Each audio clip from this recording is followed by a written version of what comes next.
তোমার জ্বর হলে কেউ যদি টেবিলের ওপর 1,000 টাকা রেখে চলে যায়, তবে সেটা তার দায়িত্ব। কিন্তু সে যদি নিজে এসে কপালে হাত দিয়ে জ্বরটা অনুভব করে, তবে সেটা হলো ভালোবাসা। তোমার জন্মদিনে কেউ যদি অনলাইনে দামি গিফট পাঠিয়ে দেয়, তবে সেটা তার দায়িত্ব। কিন্তু সে যদি নিজেই একটা গোলাপ কিনে এনে তোমার মাথায় গুঁজে দেয়, তবে সেটা ভালোবাসা।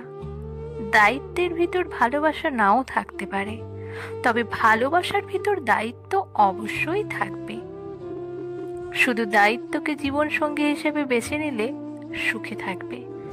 তবে সব সুখে খুশি থাকে না, কিন্তু সব খুশিতেই সুখ থাকে।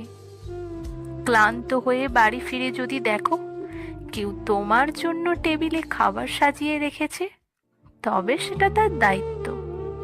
কিন্তু সে যদি নিজে পাশে থেকে বসে খাবারগুলো বেড়ে খাওয়ায়, তবে সেটা ভালোবাসা। না, আমি বলছি না যে টাকা প্রয়োজন নেই। ওই গিফট, 1,000 টাকা, সবটাই প্রয়োজন আছে।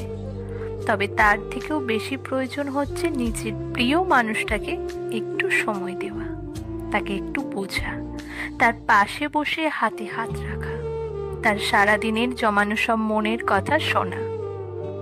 আমরা প্রেম বলতে বিয়ের আগের সম্পর্কটাই বুঝি, অথচ প্রেমটা হওয়া প্রয়োজন বিয়ের পরে।